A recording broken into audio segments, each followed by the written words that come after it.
نشہ چھوڑنے کے بعد ایک قسم کی تکلیفیں دور ہو جاتی ہیں جو نشہ کرنے سے ہوتی ہیں. نشہ چھوڑنے کے بعد وہ تکلیفیں دور ہو جاتی ہیں لیکن نئی قسم کی تکلیفیں جنم لیتی ہیں. دل خالی خالی لگتا ہے، مایوسی ہوتی ہے، چڑچڑاپن ہوتا ہے، بوریت ہوتی ہے، غصہ آتا ہے،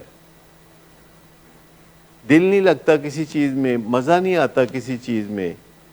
تو وہ خالی پن جو ہے اس کے اوپر کام کرنے کی ضرورت ہوتی ہے. وہ جو تکلیفیں ہیں ان کے اوپر کام کرنے کی ضرورت ہوتی ہے. لیکن آپ اگر سوچیں تو دو میں سے ایک چیز میں ایڈجسٹ ہونے کی بندہ کوشش کر رہا ہوتا ہے. مریض کی بات کر رہا ہوں کہ اگر یا تو وہ کوشش کرتا ہے کہ نشہ کرتے کرتے اس چیز کے ساتھ کوئی ایڈجسٹمنٹ ہو جائے، اس کی مناسب سی ایڈجسٹمنٹ ہو جائے،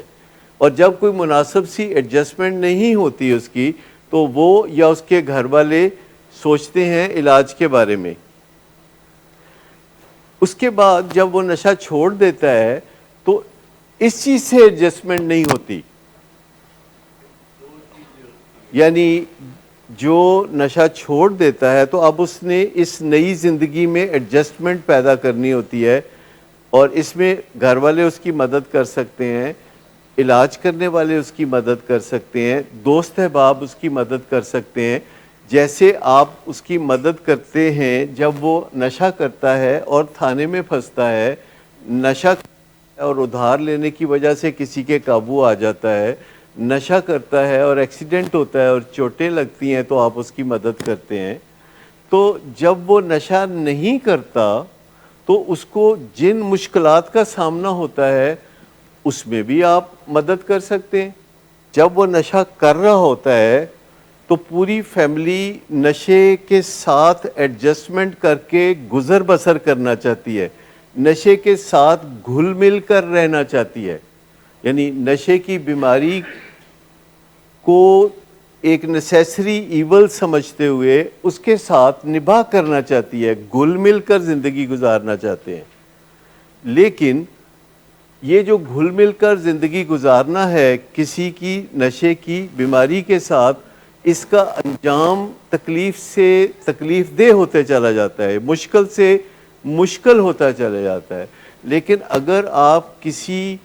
کی نشے سے نجات میں ایڈجسٹمنٹ کرتے ہیں اور نشے سے نجات یعنی ریکوری کے ساتھ گل مل جاتے ہیں اور اس کی مشکلات کو آسان کرتے ہیں، تو وقت گزرنے کے ساتھ ساتھ کیا ہوگا؟ پوزیشن خراب سے خراب تر ہوگی یا بہتر سے بہتر ہوگی. تو دونوں صورتوں میں آپ ایڈجسٹمنٹ کر رہے ہوتے ہیں. نشے کی بیماری کے دوران نشے کے معاملے میں ایڈجسٹمنٹ کر رہے ہوتے ہیں، اور کئی گھروں میں 20 25 30 سال سے جب کوئی بزرگ نشہ کر رہا ہوتا ہے تو گھر میں وہ جو ایڈجسٹمنٹ ہے نشے کے ساتھ وہ اس قدر اعلیٰ درجے کی ہو جاتی ہے کہ ایون چھوٹے بچے بھی سمجھ جاتے ہیں کہ ہمارے گھر میں صبح دوپہر یا شام کن احتیاطوں کی ضرورت ہے، کدھر جانا ہے کدھر نہیں آنا، اور گھر میں کوئی فنکشن ہو تو کون کس کو چھپا کے رکھے گا اور کون کس کو دکھائے گا، اور وہ سب اپنا اپنا رول نبھا رہے ہوتے ہیں. لیکن جب کوئی نشے کی بیماری کے ایکٹیو فیز میں ہوتا ہے یعنی نشہ کر رہا ہوتا ہے تو اس ایکٹیو فیز میں گھر والے بہت بہت مشکل کاموں میں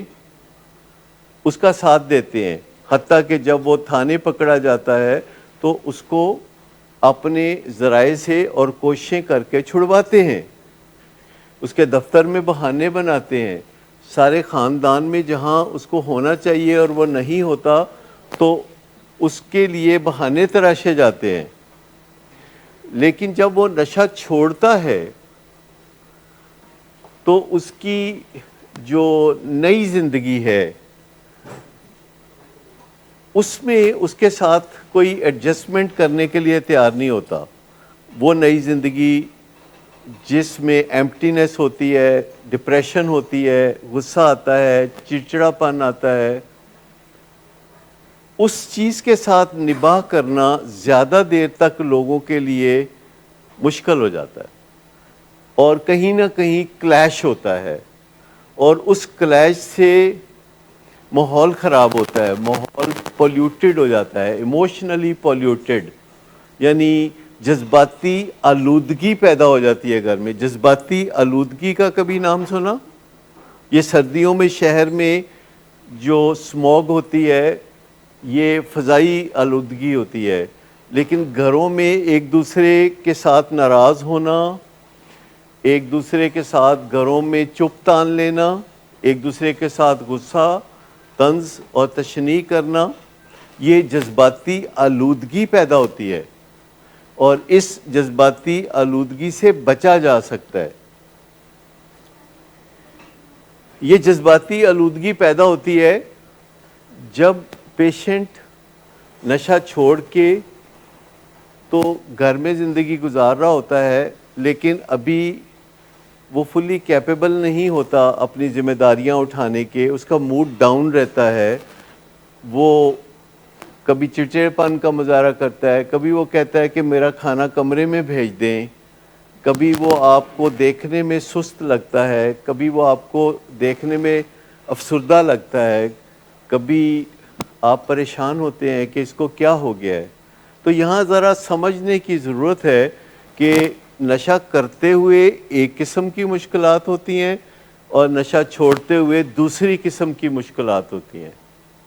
لیکن نشہ کرتے ہوئے جو مشکلات ہوتی ہیں وہ بڑھتی چلی جاتی ہیں، اور نشہ چھوڑتے ہوئے جو مشکلات ہوتی ہیں وہ کم ہوتی چلی جاتی ہیں۔ اگر ہمیں ان باتوں کا پہلے سے پتہ ہو تو ہم نشہ چھوڑتے ہوئے جو مشکلات ہوتی ہیں ان کے لیے صبر کا زیادہ اچھا مظاہرہ کر سکتے ہیں۔ اس کے لیے ہمیں تھوڑا سیکھنا ہوگا کہ فیملی ممبرز کے ساتھ بات چیت کیسے کرتے ہیں، بات چیت کرتے ہوئے ٹو دی پوائنٹ کیسے رہتے ہیں، فالتو کی باتیں کیسے اوائڈ کرتے ہیں۔ جیسے کچھ گاڑیاں سڑک پہ آپ نے دیکھی ہیں کہ وہ چلتی ہیں اور کچا دھواں چھوڑتی ہیں۔ گھر میں بھی کوئی بندہ بات کرتے ہوئے فالتو کی باتیں کرے، فالتو کی طنزیں کرے اور برا بھلا کہے، اور برا بھلا کہتے ہوئے حدوں کو کراس کر دے، تو اس سے جذباتی آلودگی پیدا ہوتی ہے۔